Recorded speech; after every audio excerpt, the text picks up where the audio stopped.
ताकू आम जदि कम लगेबा ताले निश्चित भाव में ये आम लाभवान हो पार एवं रोजगार वृद्धि पाई जो प्रधानमंत्री जो लक्ष्य अच्छी ताकू आम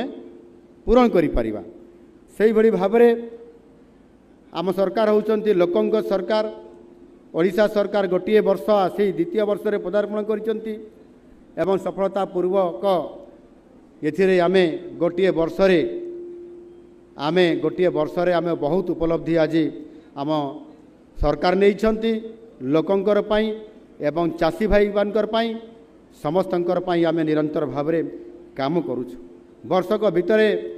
आमे जहाँ प्रतिश्रुति देइथिलु से प्रतिश्रुति मुताबक अधारू अधिक काम आज लोकमानकर पाखरे पहुँचैबारे आमे आज ताहाको संपूर्ण भाव में आमे ग्राउंड ब्रेकिंग कर सारीचु ये काम आज सफल रूप पाइबा आरंभ होइछि आउ एथिरे आमे चाषी को जमिति पीएम किसान रे माननीय प्रधानमंत्री दौरान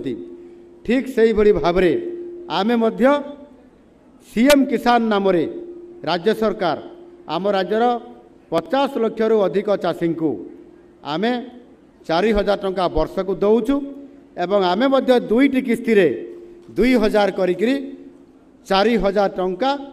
आमे चाषी को एथिरे चाष काम